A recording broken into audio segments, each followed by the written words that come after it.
உலகெங்கிலும் பறந்து வாழும் அஸ்ட்ரோ டிவைன் தமிழ் நேயர்களுக்கு அன்பு வணக்கம். நான் ஜோதிடர் குரு வரதராஜ பெருமாள். ஜோதிட விதிப்படி உங்களுக்கு என்ன யோக பலன்களை கொடுக்க போகுது அப்படின்றதையும் நான் இங்கே குறிப்பாக தெளிவாக சொல்ல போகிறேன். கவனித்து தொடர்ந்து பாருங்கள். நிச்சயமாக இந்த நிகழ்ச்சி உங்களுக்கு மன நிறைவையும் சந்தோஷத்தையும் ஒரு தைரியத்தையும் தன்னம்பிக்கையும் கொடுக்கும் அப்படின்றத நான் சொல்லி நிகழ்ச்சிக்குள்ளே வரேன்.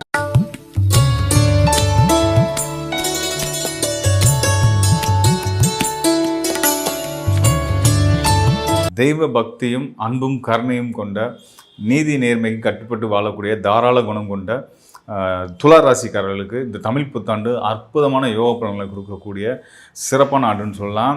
அது மட்டும் இல்லாமல் உங்களுக்கு வந்து தன நிலைகள், அதாவது பொருளாதார நிலை, குடும்ப ஒற்றுமை இதெல்லாம் ரொம்ப சிறப்பாக இருக்க போகுது அப்படின்றத சொல்ல முடியும். காரணம் என்னென்னு கேட்டிங்கன்னா, அது போக தனிப்பட்ட உங்களுடைய மன மகிழ்ச்சி, மன நிறைவு, சந்தோஷம், சுப நிகழ்ச்சிகள், தொடர்ந்து நிறைய சுப நிகழ்ச்சிகளை வந்து உங்கள் இல்லத்தில் நடக்கிறதுக்கான இந்த சூழல்கள் எல்லாமே வந்து இந்த ஆண்டில் சிறப்பாக அமைஞ்சிருக்குன்ற சொல்லலாம்.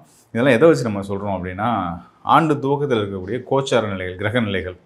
அதாவது இந்த முதல் நாள், அந்த நாள் வந்து பார்த்திங்கன்னா சித்திரை 1 ஏப்ரல் 14 காலை 8:35 தான் புத்தாண்டு பிறகு, தமிழ் புத்தாண்டு பிறகுது.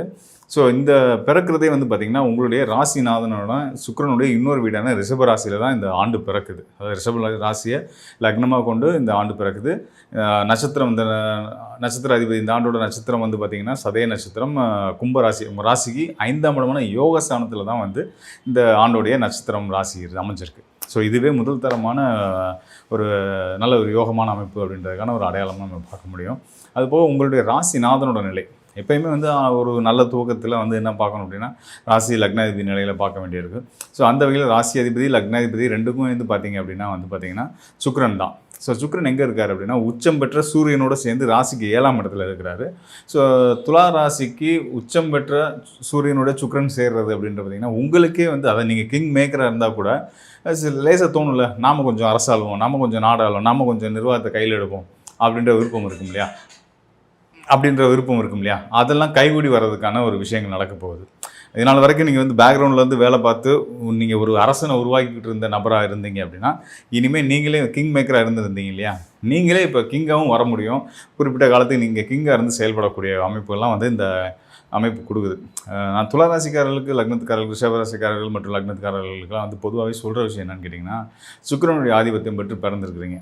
நீங்கள் வந்து கிங் மேக்கர், அரசர்களை உருவாக்கக்கூடிய ஒரு ஆளுமை நீங்கள். அதனால் வந்து நீங்கள் அரசாளணும், நாம் வந்து தலைமை பொறுப்புக்கு வரணும், நமக்கு அந்த இது ஏன் வரல அப்படின்லாம் நினச்சி வருத்தமே படாதீங்க. ஏன்னா நீங்கள் அதுக்கும் மேற்பட்ட ஒரு நிலையில் இருக்கக்கூடிய அரசனுக்கும் குருவாக இருக்கக்கூடிய நிலையில் நீங்கள் பிறந்திருக்கீங்க. அப்படின்றதுனால வந்து நீங்கள் வந்து அந்த தலைமை பொறுப்புகளுக்கு கிடைக்கலன்னு வருத்தப்பட வேண்டியதில்லை. ஏன்னா அந்த தலைமை பொறுப்பில் இருக்கவங்களே நீங்கள் சொல்கிறத கேட்டு நடக்கக்கூடிய ஆட்களாக வருவாங்கன்ற மாதிரி நம்ம சொல்லுவோம். ஸோ அதுதான் இப்போ உங்களுக்குமே துலா ராசிக்காரர்களுக்கு நான் சொல்கிறதுமே அதுதான். நீங்கள் வந்து இனிமேல் வரக்கூடிய காலங்களில் நீங்கள் சொல்கிறத கேட்டு நடக்கக்கூடிய நபர்கள், அவங்க வந்து தலைமை பண்பும் அரசு யோகமும் கொண்ட அவங்க இனி வர்ற காலங்கள், இப்போ இருந்து இந்த ஆண்டுலேருந்து வந்து தமிழ் புத்தாண்டுலேருந்து பார்த்தீங்க அப்படின்னா, நீங்கள் நிர்ணயிக்கிறவர் தான் தலைமை பொறுப்புக்கு வருவாங்க. ஒரு நிறுவனம் ஆகட்டும், குடும்பத்தில் ஆகட்டும், யாருக்கு நீங்கள் பார்த்து அதிகாரம் கொடுக்குறீங்களோ அந்த அதிகாரத்தில் இருக்கிறவங்க நீங்கள் சொல்கிறத கேட்டு நடக்கிறவங்களா வருவாங்க அப்படின்ற அமைப்பில் இந்த ஆண்டு அமைஞ்சிருக்கு. அது உங்களுக்கு உள்ளபடியே சிறந்த ஒரு நீங்கள் எதிர்பார்த்த விஷயம். நமக்கான ஆள் ஒரு முடிவெடுக்கிற இடத்துல இருக்கிறான்டா அப்படின்றது வந்து நாம் சொல்கிறத கேட்டு தான் முடிவை எடுப்பான் அப்படின்றது துளாராசிக்காரர்களுக்கு எவ்வளோ ஒரு பெரிய கௌரவமான விஷயம். ஸோ அதெல்லாம் கிடைக்க போகுது. அது மட்டும் இல்லாமல் ஆண்டு துவங்கி ஒரு மாதத்துலேயே வந்து பார்த்திங்க அப்படின்னா, தமிழ் புத்தாண்டு சித்திரை 1 வைகாசி 12 அதாவது மே 26 வந்து பார்த்திங்கன்னா குரு பயிற்சி ஆகிறார். குரு பயிற்சியை மிதுனத்தில் உங்கள் ராசிக்கு 9ஆம் இடத்துலேருந்து ராசிக்கு பார்வை கொடுத்துட்டு இருந்த குரு பகவான் 12 ஆண்டுகளுக்கு பிறகு தன்னுடைய உச்ச வீடான கடக ராசிக்கு வரப்போகிறாரு. கடக ராசியிலேருந்து அவருடைய பார்வை இவ்வளோ நாள் உங்கள் ராசியில் இருந்துட்டு இருந்த 9ஆம் இடத்துலேருந்து கொடுத்த பார்வையை அவர் உங்கள் ராசிக்கு 2ஆம் இடத்துல கொடுக்க போகிறார். 2ஆம் இடத்துக்கு குரு பார்வைன்றது நம்ம ராசிக்கு கிடைக்கிறத விட இன்னும் சிறப்பான விஷயம். எதனாலும் கேட்டிங்கன்னா, 2ஆம் இடம்ன்றது தன குடும்ப வாக்குஸ்தானம். ஸோ தன குடும்ப வாக்குஸ்தானத்துக்கு உச்சம் பெற்ற குருவுடைய பார்வை 10ஆம் இடத்துலேருந்து கிடைக்குது அப்படின்ற மாதிரியான ஒரு சிறந்த யோகம். வேறு எதுவுமே வேறு எதுவும் எப்படி இருக்குது என்னெல்லாம் பார்க்க வேண்டியதில்லை. குரு உச்சம் பெற்றிருக்கிறார் 10ஆம் இடத்துல தொழில் ஸ்தானத்தில். அங்கேருந்து தன குடும்ப வாக்குஸ்தானத்துக்கு பார்வையை கொடுத்துட்டாரு. பாஸ் நீங்கள் அப்படின்னு சொல்லிட்டு போயிட்டே இருக்கலாம். அந்த அளவுக்கு வந்து இது ஒரு அமைப்பு போதும். இந்த ஆண்டு முழுதும் நீங்கள் வேறு லெவலில் வந்து கொடியேட்டி பறக்க போகிறீங்க அப்படின்னு சொல்கிறதுக்கு, பொருளாதார ரீதியாக, தொழில் ரீதியாக எல்லா வகையிலையுமே சரி சிறப்பாக இருக்க போகுதுன்றது சிறந்த அடையாளமாக குருவோட நிலையில் நம்ம எடுத்துக்கலாம். ஆண்டு முழுதும் குரு உச்ச வீட்டில் தொடர போகிறார்.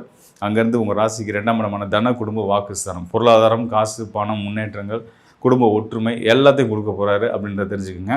அது மட்டும் இல்லாமல் உங்களுடைய ராசிக்கு யோகாதிபதி சனி 6ஆம் இடத்துக்கு போயிட்டார். 6ஆம் இடத்துல செவ்வாய் புதனோட சேர்ந்துருக்கிற நிலையில் இந்த ஆண்டு துவங்குது. அதுவும் ஒரு சிறப்பான அம்சம்தான். எல்லா வகையிலையும் இந்த கிரகச்சூழல் கோச்சார நிலைகள் உங்களுக்கு ரொம்ப சிறப்பாக இருக்குது. துலா ராசிக்காரர்கள் நினச்சதை சாதிக்கிறதுக்கான இப்போ இந்த ஆண்டு உங்களுக்காக வந்திருக்கு. உங்கள் சாதனைகள்லாம் அரங்கேறக்கூடிய ஒரு அற்புதமான காலமாக இந்த தமிழ் புத்தாண்டு அமைஞ்சிருக்கு அப்படின்றத நல்ல செய்தியை உங்களுக்கு சொல்லிக்கிறேன். மேலும் வந்து பார்த்திங்கன்னா நம்ம இது வரைக்கும் தமிழ் புத்தாண்டு பலன்களை பார்த்துட்டு இருந்தோம். நிச்சயமான முறையில் இந்த ஆண்டு எல்லோருக்குமே ஒரு சிறப்பான ஒரு காலமாக இருக்கும் அப்படின்ற எந்த சந்தேகமும் வேண்டாம். கண்டிப்பான முறையில் சிறந்த யோகங்களை எல்லாருக்கும் வாரி வழங்கக்கூடிய நிலையில் தான் இந்த ஆண்டோட கோச்சார நிலைகள் இருக்குது. அதனால் தைரியமாக சந்தோஷமாக மன மகிழ்ச்சியோட தன்னம்பிக்கையோடு இந்த ஆண்டை கொண்டாட தயாராகிக்குங்க. மேலும் வந்து பார்த்திங்கன்னா பொதுவாக வந்து ஒரு ஆண்டோட தலைவன் யார் அப்படின்றது தான் பொறுத்து தான் அந்த ஆண்டோட சிறப்பு இருக்கும்.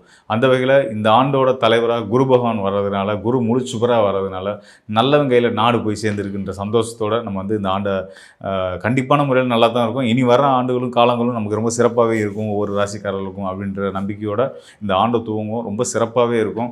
அது மட்டும் இல்லாமல் நம்மளுடைய கோச்சார நிலை, நம்மளோட ராசிக்கு கிரகநிலை எப்படி இருக்குது அப்படின்றதெல்லாம் தாண்டி இன்னும் சில விஷயங்கள் இருக்குது. நம்மளுடைய வாழ்க்கையை நம்ம வந்து வளப்படுத்திக்கிறதுக்கும் தன்னிறைவோட கொண்டு போகிறதுக்கும் என்ன விஷயம் அப்படின்னு கேட்டிங்கன்னா பக்தியும் தர்மமும் தான். நம்ம என்ன தான் கிரகங்கள் நல்லா இருக்குது, நமக்கு யோக பலனை கொடுக்குது, அதெல்லாம் தாண்டி வாழ்க்கைனா ஏற்ற இறக்கங்கள், வெற்றி தோல்வி இதெல்லாம் சகஜம்தான். கஷ்டங்கள் நஷ்டங்கள் எல்லாமே இருக்கும், லாபங்கள் இருக்கும், எல்லாமே கலந்து தான் வாழ்க்கை. இப்படிப்பட்ட வாழ்க்கையில் நம்மளுடைய சங்கடங்களை நம்ம வந்து தைரியமாக எதிர்கொண்டு அதை கடந்து வர்றதுக்கு நமக்கு உதவியாக இருக்க போகிறது வந்து பக்தி, இறைபக்தி. அதனால் இறைவனை தேடுங்க, இறைவனை நாடுங்க. உங்களோட சங்கடங்கள் எதுவாக இருந்தாலும் எப்போனாலும் நீங்கள் இறைவன்கிட்ட உங்களோட இஷ்ட தெய்வம், குலதெய்வம் யாருனாலும் சரி நீங்கள் வச்சுட்டு இறைவன்கிட்ட ஒப்படைச்சிட்டு நீங்கள் தைரியமாக உங்கள் வேலையில் செய்ய ஆரம்பிங்க. வாழ்க்கை கண்டிப்பான முறை நல்லாயிருக்கும். இதெல்லாம் தாண்டி இறைபக்தியை விட ஒரு விஷயம் சிறந்த விஷயம் அப்படின்னு கேட்டிங்க அப்படின்னா பசித்த வயிற்றுக்கு உணவளிக்கிறது தான். அது சக மனிதனுக்கு பசி இருக்கும், அவனுக்கும் இருக்கலாம். ஒரு விலங்கினங்களாலும் சரி, பறவை இனங்களாலும் சரி, அவங்களும் வந்து அவங்களுக்கும் பசி இருக்கும், அவங்களுக்கு உணவளிக்கிறது. ஏதோ ஒரு உயிருக்கு, பசித்த உயிருக்கு உணவளிக்கிற மாதிரியான ஒரு சிறந்த தர்மம் எதுவுமே கிடையாது. அந்த தர்மம் தான் நம்மளை எப்பயுமே காக்கும் அப்படின்றத நான் உங்களுக்கு இங்கே வலியுறுத்தி சொல்லிக்கிறேன். அதையும் தொடர்ந்து முடிஞ்ச வரைக்கும் கூடுமான வரைக்கும் உங்களால் இயன்ற உதவிகளை இல்லாதவங்களுக்கு செஞ்சுட்டே வாங்க. கல்விக்கு உதவலாம், மருத்துவ உதவிகளை செய்யலாம். அது போக இந்த மருத்துவ உதவிகளில் உணவும் வந்து ஒரு முக்கியமான ஒரு காரணியாக இருக்குது. உணவே முதல் மருந்து அப்படின்றதுனால உங்களுக்கு வரக்கூடிய மருத்துவ செலவினங்களை தவிர்த்துக்கணும் அப்படின்னா கூட நீங்கள் வந்து உணவை மற்றவங்களுக்கு தானமாக கொடுக்குறதுனாலையுமே உங்களுடைய பிரச்சனைகள், மருத்துவ செலவினங்கள்லாம் குறையும், இல்லாமையே போகும் அப்படின்றதையுமே நம்ம சொல்ல முடியும்.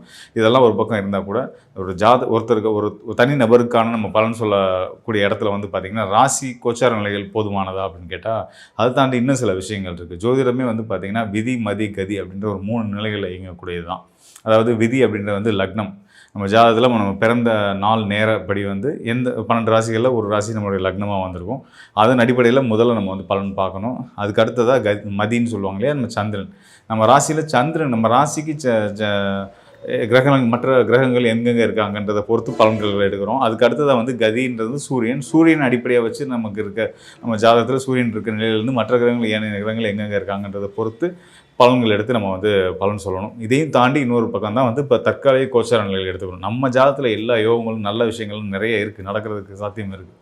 ஆனால் கோச்சாரம் வந்து சரியில்லைன்னு வச்சுக்கோங்களேன், அது ஒட்டுமொத்த உலகத்தையுமே முடக்கக்கூடிய ஒரு விஷயம் ஆகிடும். அப்போ என்ன ஆகும்னா நம்ம ஜாதகம் யோக பலன்கள் நல்லா இருந்தால் கூட யோக காரியங்களை செய்கிறதுக்கான, அதாவது நம்ம விருப்பப்பட்டதை செய்கிறதுக்கான சூழல்கள் இருந்தால் கூட, நம்ம தனிப்பட்ட ஜாதகத்தில் இருந்தால் கூட இங்கே கோச்சாரம் சரியில்லைன்னா அதை நடைமுறைப்படுத்த முடியாது. அப்போ எல்லாத்தையும் கலந்து பார்த்து உங்களுக்கான தனிநபர்களுக்கான துல்லியமான சரியான பலன்களை தெரிஞ்சுக்கணும் அப்படின்னா இந்த டிஸ்பிளே இருக்க என்னுடைய எண்ணுக்கு தொடர்பு கொள்ளுங்க. கண்டிப்பான முறையில் உங்களுக்கு நல்ல ஒரு தெளிவையும் தீர்வையும் நான் கொடுக்குறதுக்கு தயாராக இருக்கிறேன். நன்றி மக்களே. மீண்டும் ஒரு நல்ல நிகழ்ச்சியில் சந்திப்போம். மீண்டும் உங்களுக்கு தமிழ் புத்தாண்டு நல்வாழ்த்துக்களையும் கூறி விடைபெறுகிறேன். நன்றி, வணக்கம்.